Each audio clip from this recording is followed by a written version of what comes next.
Hi, students.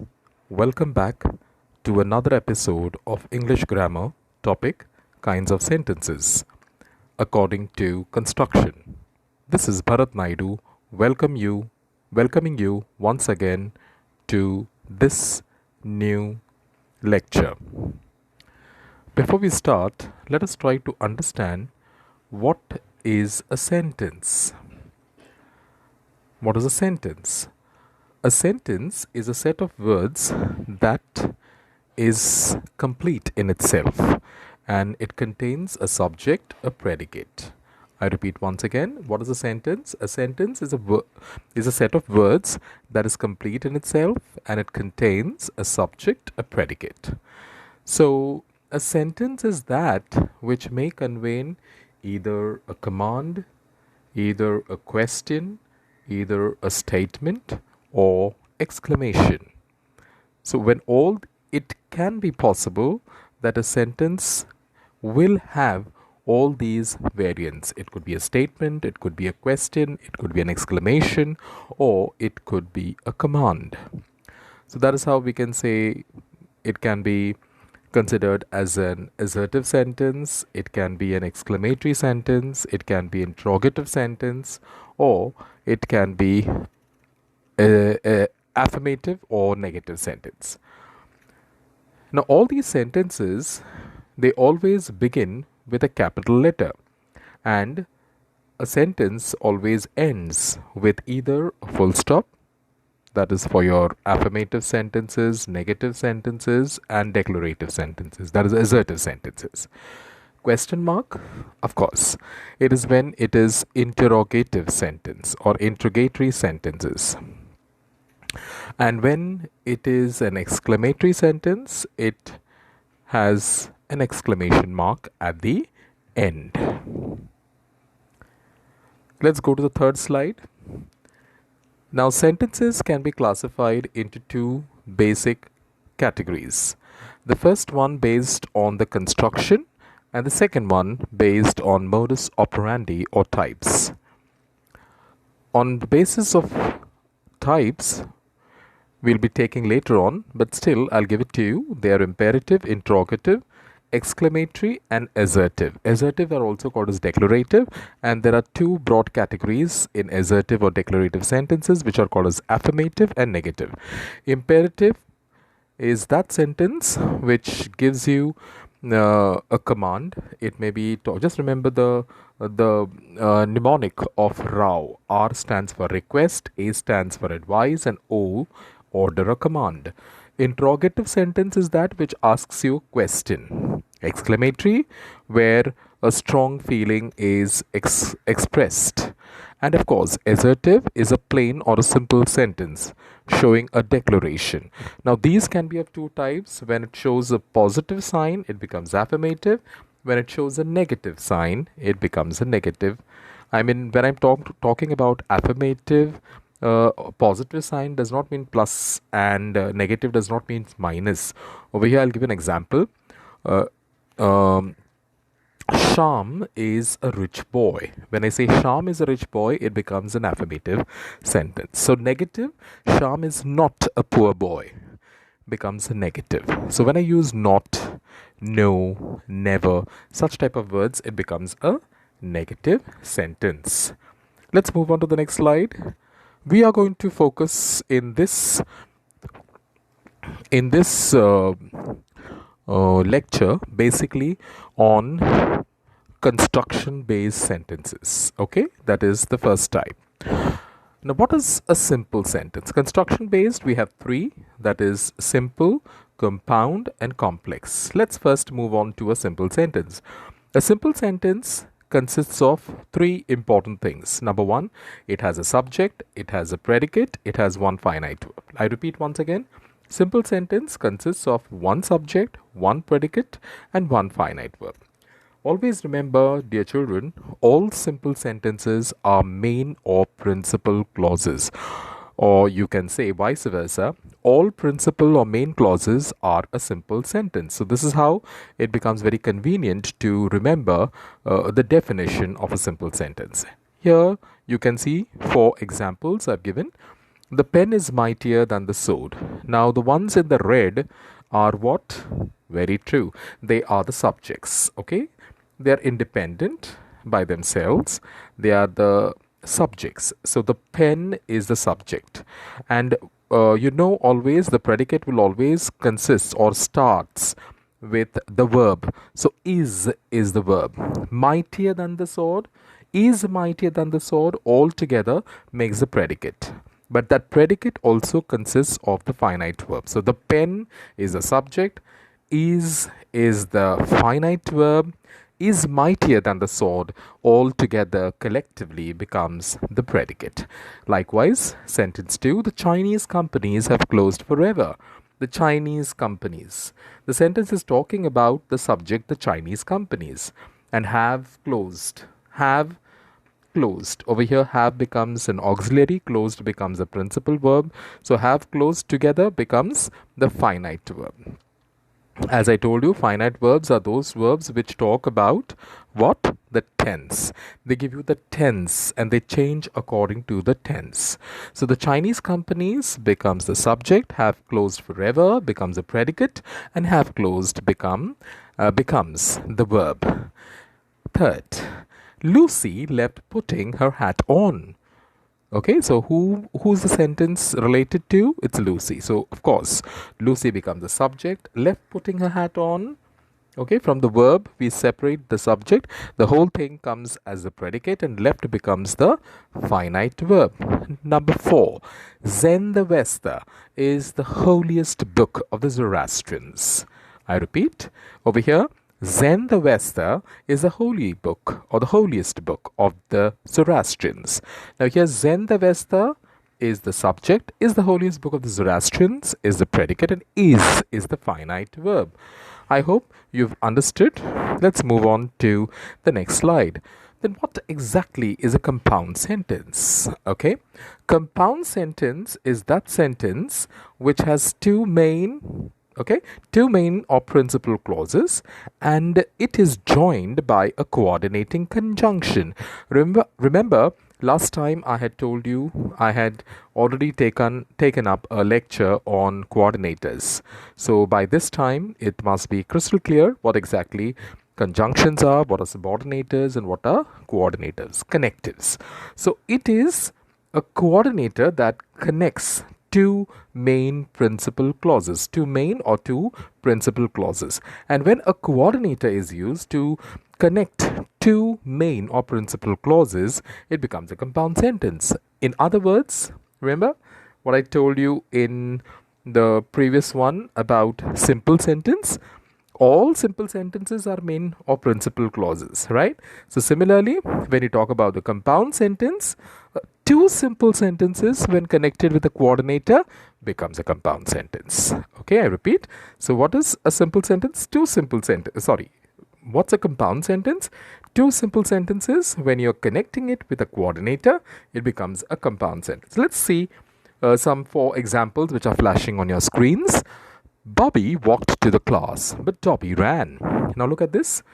Here, Bobby is a subject, okay? And first, when you get such type of sentences, you should first pick out what? The conjunction. So which is the conjunction over here? In sentence 1, it's but, okay? So Bobby walked to the class, I pause, but Dobby ran. So over here, I give a break to the sentence. There's a speed breaker. So when you get a speed breaker, automatically you can detach the two halves of the sentence. So Bobby is the subject, walked to the class is the predicate, and walked becomes the finite verb. Look at the second aspect. But Dobby ran, Dobby becomes the subject, ran becomes the verb, that is a finite verb, and ran is also the predicate. So Dobby ran, one part, subject, predicate, and finite verb. Bobby walked to the class, subject, predicate, and walked being the finite verb, which is being connected with but. So two simple sentences. I told you what are simple sentences: one subject, one predicate, one finite verb. So when all these 3 conditions are answered, okay, you get it you get it right, it is called as a compound sentence. Let's move on to sentence 2. In sentence 2, Nancy wants oranges and Tulip wants bananas. Nancy, subject, wants oranges becomes the predicate, wants becomes the finite verb. And is the conjunction. Now, and is what type of conjunction? It's a coordinate. Why? Because you are getting two principal clauses. And what are principal clauses? I told you, simple sentences. One finite verb, one subject, one predicate. Okay, and Tulip wants bananas. So Tulip is a subject, wants bananas becomes a predicate, and wants is the finite verb. Sentence 3. Everyone was busy, so I went to the movie alone. Everyone was busy. I take a pause. So I went to the movie alone. So everyone becomes subject, was busy becomes the predicate, and here was becomes also the finite verb. So I went to the movie alone. So is again a coordinator. I becomes the subject and went to the movie alone becomes the predicate. Went also becomes the finite verb. Lily is counting her calories, yet she craves for dessert. How stupid. Lily is counting her calories. Okay, on one side she's talking about she's very health conscious, and she's also consuming a dessert which is not good for her health. Okay, because this will sweet dishes only add to your calories. Anyway, let's not go into the context of the sentence. Let's try to answer it from the grammatical point of view, whether it's a compound sentence or not. Lily is counting her calories. Lily's subject is counting her calories is predicate. Is counting becomes a finite verb. Yet she craves for dessert. Yet becomes the yet I'm pausing there. So yet becomes the coordinating conjunction, and she craves for dessert becomes the second part or the second sentence. So she becomes the subject, craves for dessert becomes the predicate, and craves becomes the finite verb. I hope you'll have understood. Let's move on. Here we go. What is a complex sentence? A complex sentence consists of number one, main or principal clause. Number 2, it may have one or more than one, that is 2 or more than 2 subordinate or dependent clauses. I repeat, a complex sentence has one or main principal clause, it has 2 or more than 2 subordinate or dependent clauses, or it is also is also joined by subordinators. Okay, it's also joined by subordinators. So in other words, let's make it more simple. You have two simple sentences. When connected with a coordinator, it becomes a compound sentence. But here there's a small error. A complex sentence is that sentence which has one main clause or one principal clause and more than 2 subordinate clauses. So here there is a small error, that is so please ignore that point. It's a printing error. Let's move on to the examples. I heated my coffee again because it was too cold. I heated my coffee again. First, whenever you get a complex sentence, what are we supposed to do? When we get compound and complex sentences, first you have to find out where the conjunction is. So please handpick, sort out, okay, find out the coordinator or the subordinator. And when you come to know the coordinator or subordinator, first just try to classify or find out whether it is a conjunction or not. So once you pick out the conjunction, then you try to grade it as a subordinator or coordinate. Now here because is the conjunction. Now let us see whether it is, let's analyze the sentence, whether it is complex, and if it is complex, it has to be a subordinating conjunction. And if it is compound, it has to be a coordinating conjunction. I heated my coffee again. I heated my coffee again. It is having complete meaning because it was too cold. I stop, I pause. So because is the conjunction. It was too cold. Something is incomplete. And when it is incomplete, it becomes what? Subordinate or dependent clause. So Because it was too cold, what happened? I heated my coffee again. So, this part, the first, I heated my coffee again, is independent. It has one subject, one predicate, one finite verb. Let's analyze. I, subject, heated my coffee again, predicate, heated, becomes a finite verb. But look at the second part. Okay, because it was too cold. What was that? What happened? Or why? What is the reason that the coffee was heated? It was too cold. So that is the reason we call this as a complex sentence. It's incomplete. The second part is incomplete. Let's go to the second sentence. Whenever prices go up, customers buy less products. Now, in this case, sentence 2, you can see that the conjunction is in the beginning. Okay, so when you get a sentence like this, where the conjunctions or the connectives are in the beginning, what are you supposed to do? I had told you last time that you have to take a pause, breathe, and just see where you pause in the sentence. Whenever prices go up, I take a pause. Customers buy less products. So, customers buy less products. What is it telling you? It talks about something which is complete in sense. Customers is subject, buy less products, predicate, and buy becomes a finite verb. So here you get your answer. Customers buy less products is the main clause or independent clause or principal clause. Whenever prices go up, okay, whenever becomes the subordinating conjunction. So this is incomplete in sense, and that's the reason this is called as a dependent clause. Come to the sentence 3. Although Bill Gates was rich, he was still unhappy. Although, again, what have I done? Here, again, you have a conjunction in the beginning. Although Bill Gates was rich, something is incomplete. He was still unhappy. He is the subject, was still unhappy is the predicate, and was is the finite verb. So he was still unhappy. Who was still unhappy? Bill Gates. So the answer lies in the second half, and that's the reason this is the subordinate clause. Although Bill Gates was rich, okay, he was still unhappy. Coming to sentence 4. Honey returned my laptop after she noticed that it was damaged. Honey returned my laptop. Honey returned my laptop. Okay. And after that, I pause. After. So before, after, all these are what? They are the conjunctions. And what type of conjunctions? They're subordinators. So here, honey returned my laptop. Here, honey becomes the subject. Returned my laptop becomes the predicate.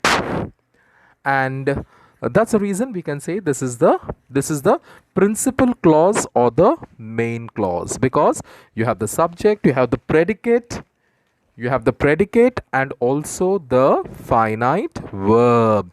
Now coming to the second aspect, after she noticed that it was damaged, after becomes the conjunction. She noticed that it was damaged. What was that was damaged?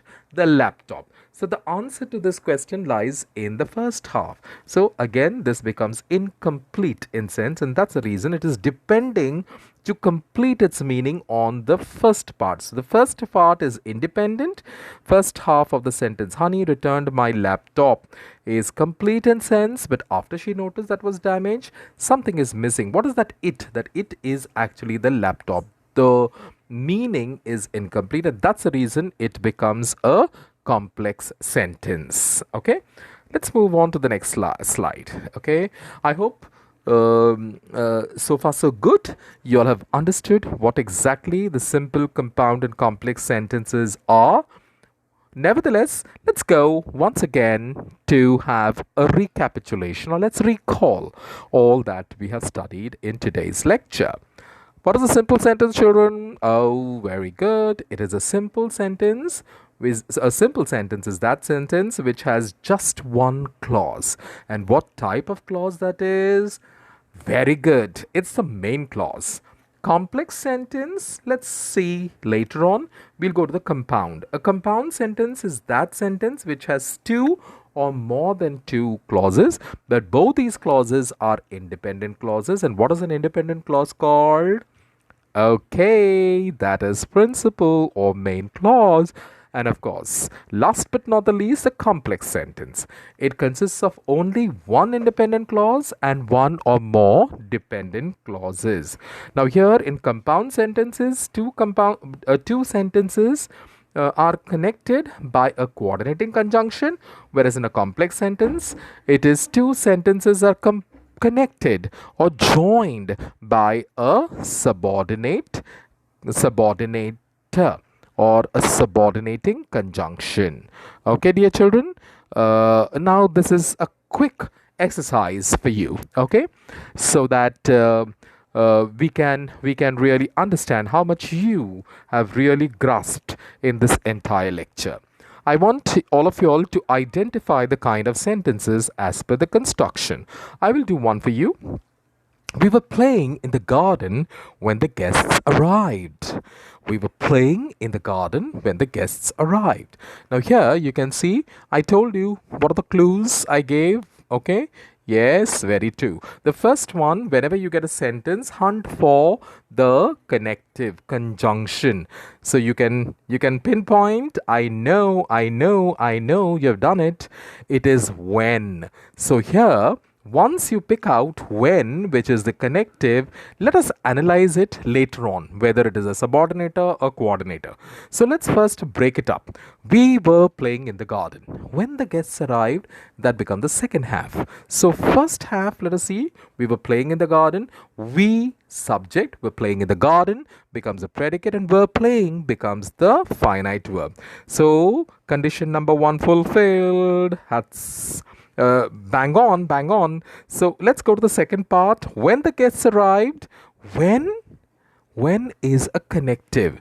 Okay, and when the guests arrived, something is missing, subject is missing. That is the reason this is incomplete in sense. And when it is incomplete in sense, it becomes a dependent clause. And when it is a dependent clause and there is a conjunction, then it becomes a subordinator. So here we have we were playing in the garden as the principal clause, and when the guests arrived as the subordinate clause, and when being the subordinator. So what kind of sentence is this, my dear children?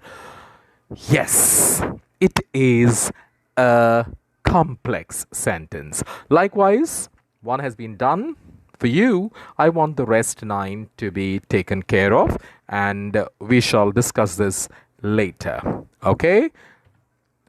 And for now, before I sign off, I would like to share one small little quote, okay, which is there on your monitor screens. Okay, God has taught me that I never have to worry about tomorrow. I survived yesterday, I'm alive and dealing with today. With God's help, I can face tomorrow and whatever may come my way. Is it not? So, today, live for today, don't think about tomorrow, and don't even lament on yesterday. The past is gone, tomorrow is not in your hands. What is in your hand? It's the present. So live in your present, and for everything your tomorrow, there is what? The Supreme Almighty Lord who is sitting all above us, and He is watching our difficulties. So in this particular period of lockdown, I wish you good health. Be safe, be indoors, enjoy with your family, spend time. God has united you with your family because we are in the 21st century. We don't have time. We all keep on complaining. We don't get time. My daddy doesn't give time. My mom doesn't give. But all are together. Don't fight. Enjoy everyone because this time may not come. So this is the best episode, the best time of your life to communicate with one another, understand each other, and of course, strengthening the bond of love and being one in the name of God. Thank you, and God bless you. This is Bharat Naidu signing off. Thank you once again. Bye bye.